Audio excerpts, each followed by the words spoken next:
Gould. Who is she? What was her role in the Seventh-day Adventist Church? You have heard about her. One cannot be a Seventh-day Adventist and have not heard this name. Ellen G. White is the spirit of prophecy that I discovered when I was growing up in the Adventist Church.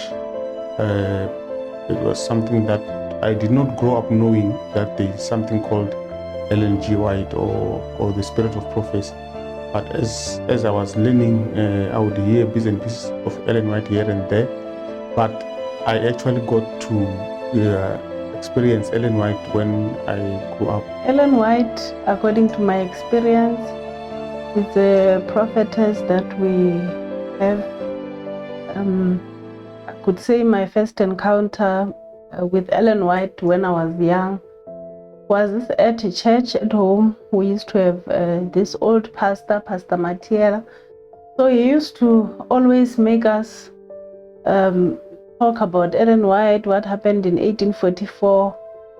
But he would do it like as in questions. But at that time, I didn't understand much.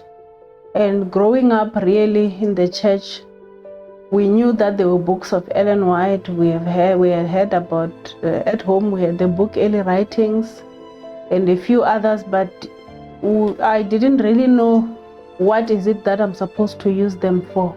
Ellen G. White is a prophetess, I might say, of the Seventh-day Adventist Church, of which I had no idea who she was as I was growing up. I just heard people mentioning the name Ellen G. White. To me, was one of the scholars, because I've heard many preachers in the church quoting her writings, but they will not say she's a prophet. They will say she's one of, someone will say, this is my favorite writer. Someone will say a good writer said this. So that's how I grew up knowing who Ellen White was. She was just someone who was writing books. You see, our church has a lot of people who are writing books. So to me, Ellen G. White was one of those people who were writing books. Born in the year 1827 of November and died in July 16 of 1915. Ellen White wrote more than 40 books with 200 flyers and 5,000 periodicals. She received over 2,000 visions and dreams while she was alive, including compilations from her 100,000 pages of manuscript published by the Ellen G. White Estate, which are accessible at the Adventist Book Center. Her most notable books are Steps to Christ, The Desire of Ages, and The Great Controversy. Ellen White was among the founders of the Seventh-day Adventist Church, and her role was that of a prophetess. The Conflict of Ages series has influenced both Adventist and non-Adventist to a Christian experience that drew them closer to a saving relationship with Christ. Patriarchs and Prophets, Prophets and Kings, Desire of Ages, The Acts of Apostles, and Great Controversy. These are the books that have changed lives. White received over 2,000 visions and dreams from God in public and private meetings throughout her life, which were witnessed by Adventist pioneers and the general public. She verbally described and published for public consumption the content of these visions. The Adventist pioneers viewed these experiences as the biblical gift of prophecy, as outlined in Revelation 12, verse 17, and Revelation 19, verse 10, which describe the testimony of Jesus as the spirit of prophecy. Her Conflict of the Ages series of writing aims to showcase the hand of God in biblical history and in church history. This cosmic conflict, referred to by the Seventh-day Adventists as the Great Controversy theme, became fundamental to the development of the Seventh-day Adventist teachings. Her book on successful Christian living, Steps to Christ, has been published in more than 140 languages. The book Child Guidance, a compilation of her writings about childcare, training, and education, has been used as the foundation for the Seventh-day Adventist school system. White was considered a controversial figure by her critics, and much of the controversy centered on her reports of visionary experiences on the issue of other sources in her writings. Walter Martin described her as one of the most fascinating and controversial personages ever to appear upon the horizon of religious history. My first encounter with the spirit of prophecy properly was in university. When I went to university, and I actually went to 2 universities. The first university I attended for 2 years, I never really had an experience of Ellen White. I didn't even know she exists actually. Right now, when I grew, I got to understand more who Ellen White is, and through the studies that I did, that indeed she's a prophetess who has been tested and by the Bible. And when I read her books, it should be the same way that I take her as I read the book written by other prophets in the Bible. Her books were there. I had the book Steps to Christ, but I never really got to read it. I didn't even understand what was going on actually. I just saw those books as part of commentaries of what we need to have. Arthur White, her grandson and biographer, writes that Ellen G. White is the most translated female non-fiction author in the history of literature, as well as the most translated American non-fiction author of either gender.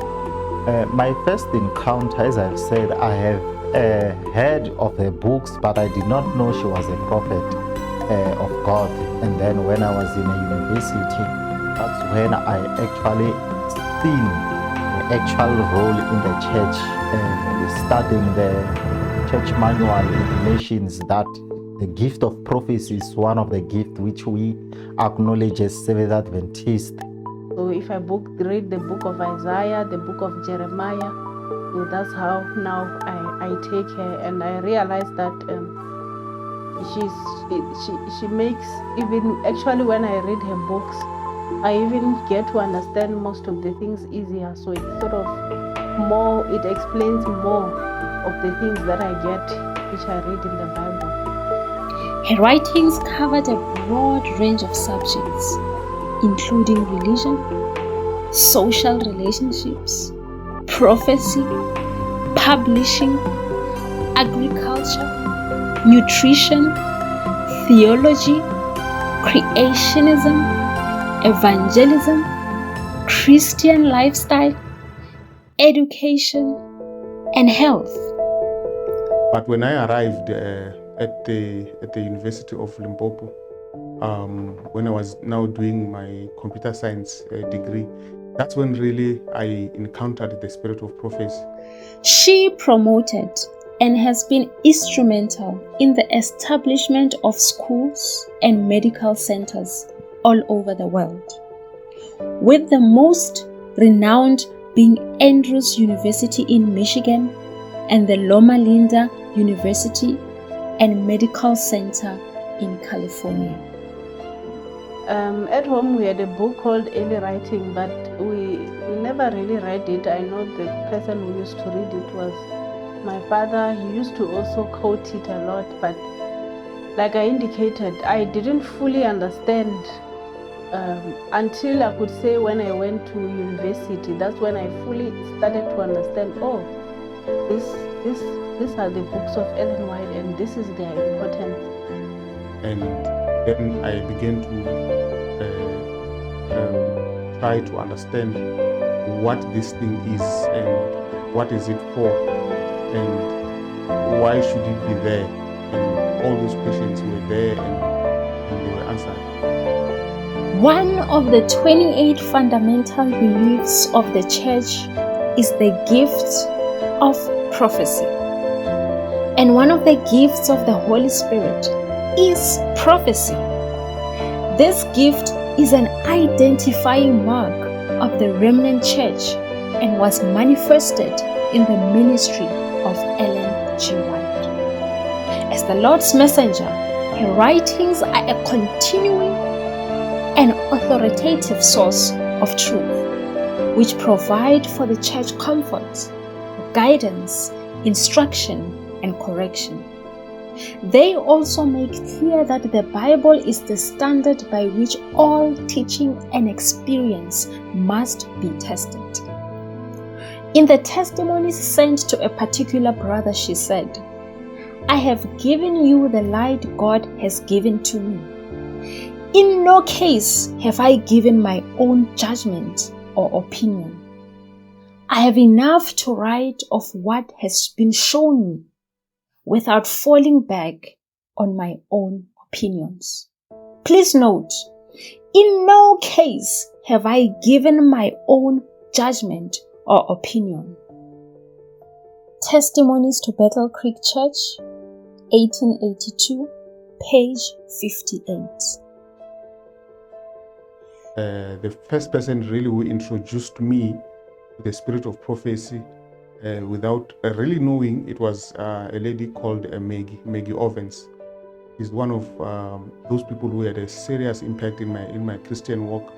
She was a true child of God. She loved the Lord in ways I could not describe. So I longed for that relationship with God, where I wanted to have a relationship with God that is deeper than I had experienced before. So this lady had shown me that it's possible for a human being to actually have a relationship with God. Ellen White wrote many times about music and its strong effects on the intellect and spirit. She was clearly a believer in music's use in worship, but advocated care in implementation.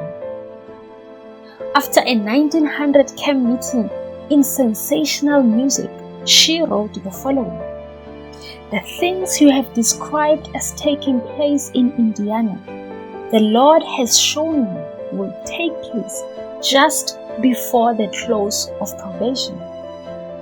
Every uncouth thing will be demonstrated.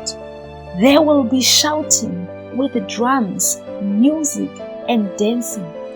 The senses of rational beings will become so confused that they cannot be trusted to make right decisions. And this is called the moving of the Holy Spirit." Her argument is that God's aspect of the Holy Spirit never uses such disarray. She continues that no encouragement should be given to this kind of worship, as worshippers are excited by the power they wrongly assume to be God's. In her book Education, White writes about the use of music for the uplifting of souls. She writes that music is one of the most effective means of impressing the heart with spiritual truth. As a part of religious service, singing is as much an act of worship as is prayer. Indeed, many a song is prayer. Heaven's communion begins on earth. We learn here the keynote of its praise. White believed that music had a special power and could vastly benefit the listener if used correctly. Quite simple put, according to White, music, when not abused, is a great blessing But when it is put to a wrong use, it is a terrible curse. Then I understood that if she is a prophet, as I am hearing, it means her role is much more than that of any writer. It means she is a prophet. Then, as I've encountered that in the university level, I realized that the role that she possessed of a prophet, it has been lowered simply because of her books. Many people never took those statements as authoritative or as inspired like the prophets in the Bible, and they have said she's a lesser light and all that. I grew up as an Adventist church member. Funny enough, my parents were Adventists before I was born. My mother was converted after she married my dad. But then I grew up as an Adventist, believing in the spirit of prophecy. The importance of Ellen White in my life only until when I went to university. That's when I started getting the light, and I could say fully the application through the camps that I attended with Pure Doctrine Ministries.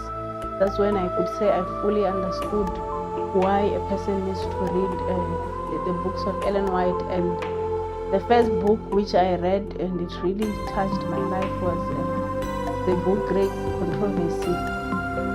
White expounded greatly on the subject of health and nutrition, as well as healthy eating and a balanced diet. The beginnings of this health ministry are found in the vision that White had in 1863. The vision was said to have occurred during a visit by James and Ellen White to Michigan to encourage the evangelistic workers there. White wrote in 1864 that tobacco was a slow, insidious, but most malignant poison. My dad, when he teaches, sometimes he would mention the spirit of prophecy.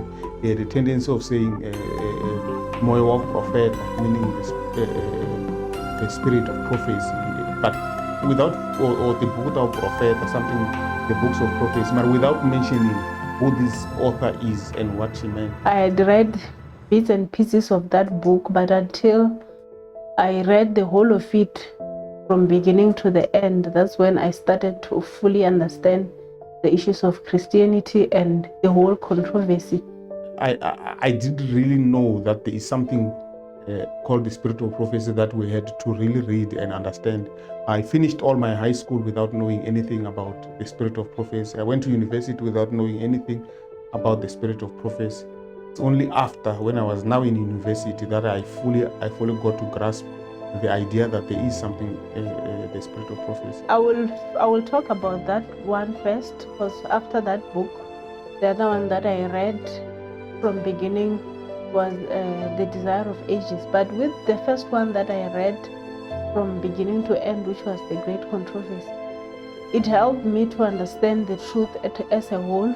For example, when I would read the book of Revelation, especially here at home, we do prayers. Ellen White's earliest essays on education appeared in the 1872 autumn editions of the Health Reformer. In her first essay, she stated that working with youthful minds was the most delicate of tasks. The manner of instruction should be varied. This will make it possible for the high and noble powers of the mind to have a chance to develop. To be qualified to educate the youth, parents and teachers must have self-control, gentleness, and love. To White, education is more than merely having a knowledge of books. It takes in everything that is good, virtuous, righteous, and holy. It comprehends the practice of temperance, godliness, brotherly kindness, and love to God and to each other. In order to attain this object, the physical, the moral, the mental, and religious education of children must have attention. The experience was amazing. It started mainly when I was in university, and I would listen to sermons. I was a very diligent student when it comes to listening, because of the way my dad raised me, that on the Sabbath, I knew that when I go to church, I must write down everything that the minister says, so that when I go home, I can check if everything that he says is true. So my father was diligent in enforcing that rule, in that every time I come back from church, he would ask me, what did you learn? And what are the things that you have learned? And I had to explain the things that I learned. And so it became part of my culture to actually diligently listen to every speaker when they speak, more especially when it comes to the word of God. I knew that there is no double up here. I need to make sure that I understand. So you find we get to Revelation chapter 1, chapter 2. You start from chapter 2, you talk about the churches, and chapter 3. So just reading through, I would ask, because I remember I would always ask myself, how will I know how will I find the information of which church, talking about the church of Ephesus, yes, maybe this one is easier to understand because it's the right church where Christ was and he lived. But now when you move to the other churches of Sardis, when you move to the other churches, Philadelphia, it would be difficult for me to fully understand where to get fully the application of what happened. My encounter that I had with her in the university level, it made me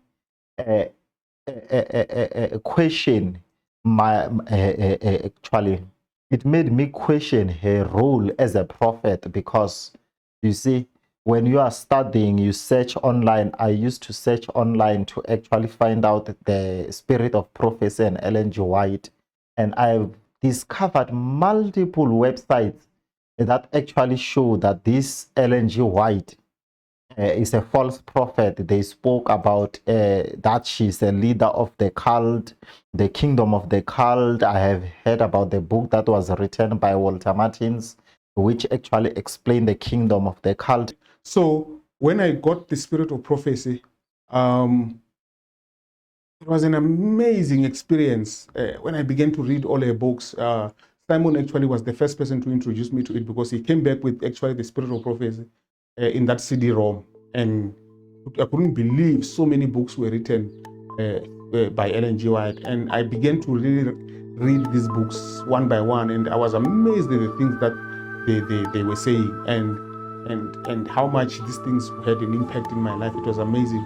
So I began to read these books, and unfortunately, it was after I reading her books, I had an experience where some of the things that were being said in church was, remember I told you that I used to listen a lot. So some of the things that were being said in church were opposite of what she was writing. So there was like this conflict where I saw some of the things she was saying as extreme. I could not believe that things like that could be said. Like, for instance, when I read a book on testimonies on sexual behavior, and I read there that a man must be faithful to one wife.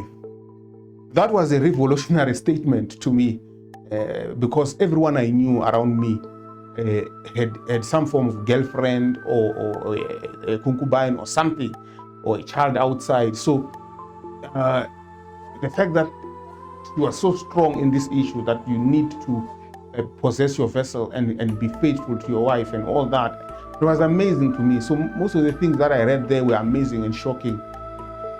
Students should be taught to respect the experienced judgment of their parents and teachers. The relationship should be one of guidance, a respectful meeting of the minds. When they eventually go out on their own, they do so with the guiding ideas shared with them. Thus, they are able to stand strong. But through reading that book, Great Controversy, it helped me to understand the whole thing, what is going on. So when we talk about, for example, the 10 days which happened, it literally happened wherein the children of God were being persecuted, and the time when Constantine came in, changed the law and made people to start worshiping on Sunday. It helped me to understand the truth from its beginning, right from the apostles, going on until when I understood having to learn about the reformers, talking about Wortindale and how they suffered when they were printing the Bible, talking about Martin Luther, when they would see the apostasy in the church and being persecuted for the truth. Talking about, for example, as I gave you examples of the book of Revelation, when it would say there that I will give you whoever that will overcome, I will give you the morning star. So when I went now to read the book Great Controversy, and I read about Wycliffe, the first person there who was writing, who translated the Bible, first translation to English, which people managed to get, it made me to understand exactly what was happening in the Bible. I read a lot of information that I saw that whenever I followed it, I benefited a lot. It was an amazing experience, I tell you. I can't trade it for anything else. I can't give it up because of the leadership that it actually gave me. I was a Christian before, remember, and I believed in the Sabbath, I believed in all these things. But my Christian walk with Christ began to deepen. I began to really understand what it means not to walk by feeling, but by faith. What it means to have God be a leader in your life and guide every footstep that you take. Now again, as I continued reading about the reformers and how the truth came about, it also made me to start understanding why sometimes when you are living right, preaching present truth, why you are going to be persecuted. The term spirit of prophecy is sometimes used by Adventists to refer to Ellen White, her ministry, and her writings. When I read some of the statements there that mentioned the issues of someone believing in the spirit of prophecy and also acting it out in their lives, and how much benefit it made me to have, it was amazing. It was amazing. There were so many statements there that shook me to the bone. I could not believe that I would have an idea in my head. I remember it was very interesting because I would have an idea in my head and I would think, what does Ellen White say about this thing? So because there was that CD-ROM, I had an opportunity of going just to check. I would check and I would think in my mind, this is what I think the answer should be myself when I think about this idea. But when I go there, I'll find it's totally opposite of what I thought. When I would read the three angels' message and it would speak about the hour of his judgment, and what I could say is, if you have never read those books yourself, you will never really understand the three angels' message. So until I read, so when now I read about the three angels' message, and it talks about the hour of his judgment, now I'm able to fully connect how things were from that very book, The Great Controversy. Because there it starts by talking about what happened when some of the reformers now moved to America, and after they moved to America, later on we are introduced to William Miller as a farmer growing up, and how the Lord spoke to him about what was going to happen around 1844. Then there Ellen White coming in also to help them to understand, especially after the great disappointment. It even helped me to understand fully the book of Matthew chapter 25, talking about the 10 virgins and the bride not coming, all of them sleeping. So I was able to understand fully where everything fits in. J.N. Law Barrow, who had seen White in vision 50 times since 1852, and her husband James White, listed several physical characteristics that marked the visions. So to me, I had a lot of doubts because people in the church never regarded her as a prophet. And when you go and do your research on your own, multiple websites were actually labeling her as a false prophet, and as those who follow her are a part of a cult. And I could see that there was nothing that, when I go through her writings, was actually against the Bible. It was amazing, and I became a very, very good reader. I was reading those books night and day. And another person who helped me actually when it comes to reading the Spirit of Prophecy without knowing was a friend of mine. We were doing computer science together.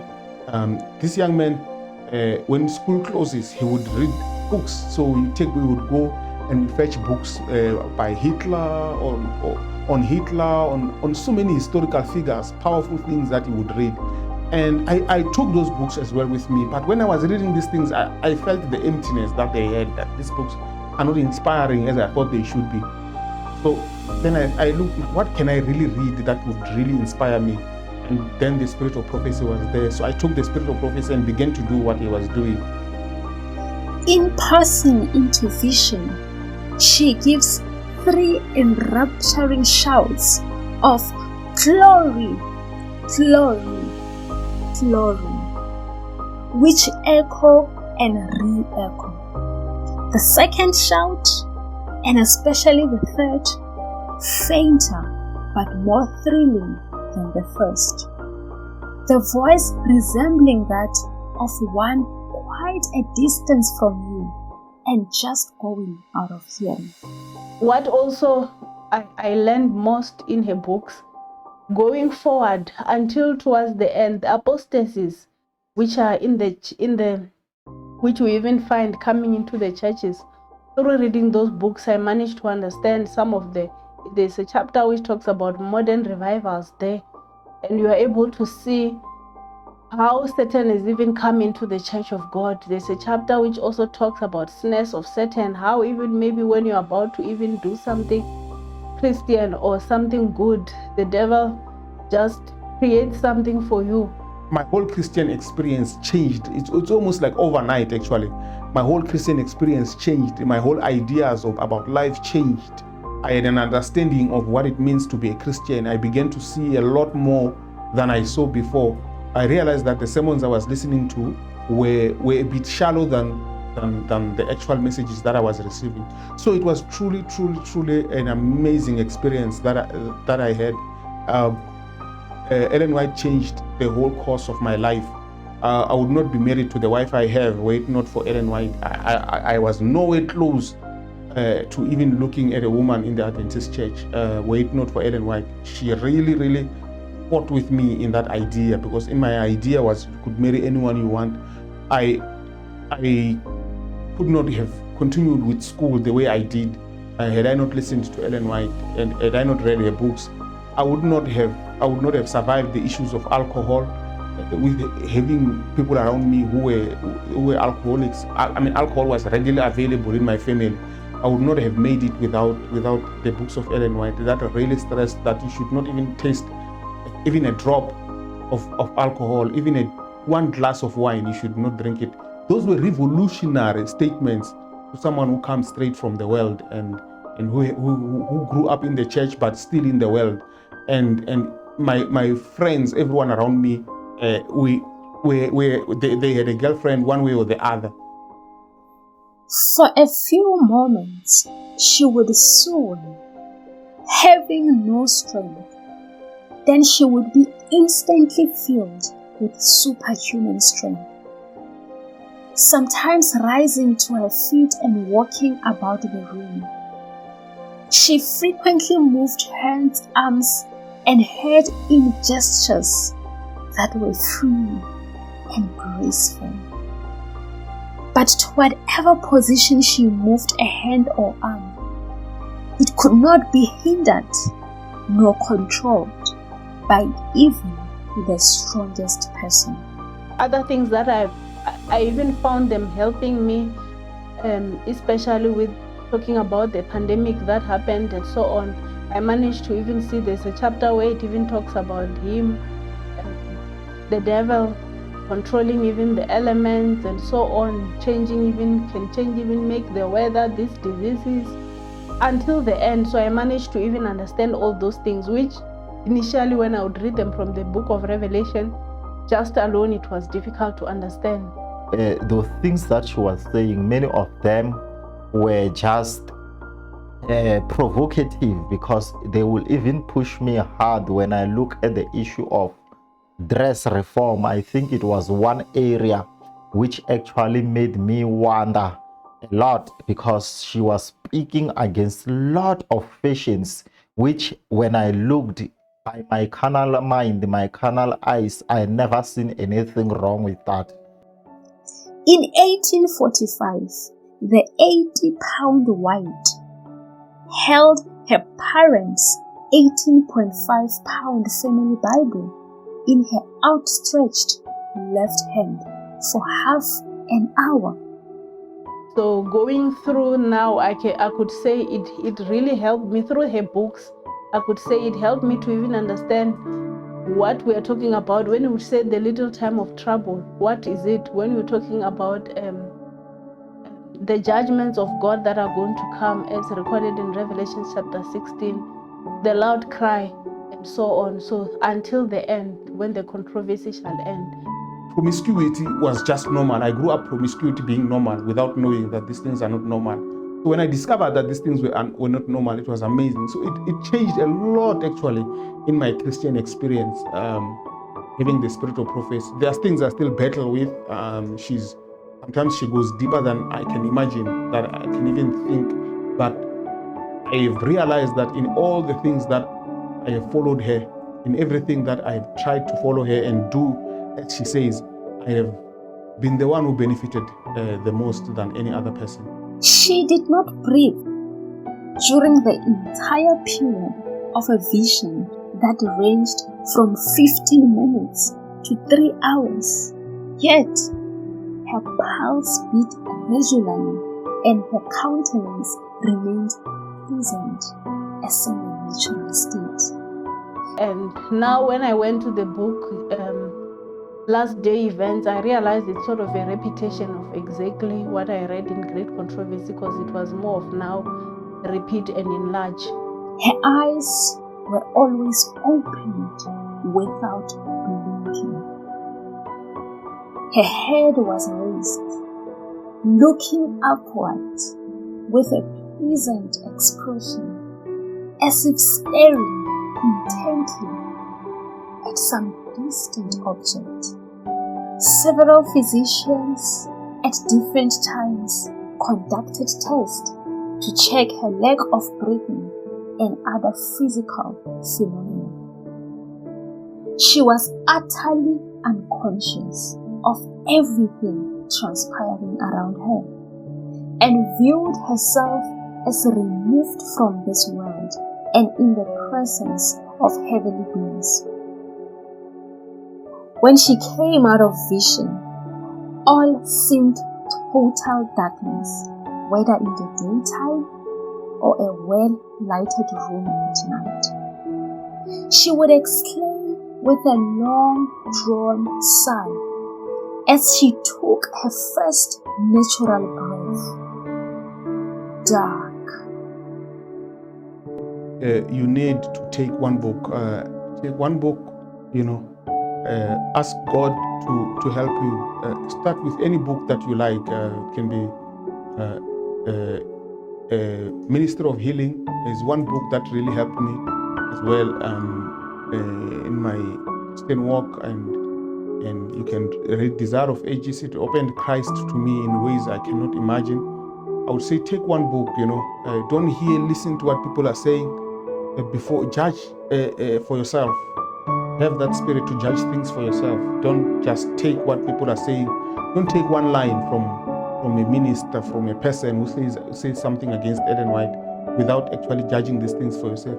Another book that I loved, which I'm still not done with it, which I'm still reading, is The Desire of Ages. One book which when I started reading, it helped me to understand Christ personally. I initially had thought I understood the Gospels, but through reading that book, it helped me to personally understand Christ, personally understand John the Baptist as the forerunner, his work, the persecutions that he did, as a second Elijah of that time. So it helped me really to understand a lot of things on how I should personally relate to Christ. I know most people, when they encountered Ellen White, it was on the issue of diet. But to me, it was only on the issue of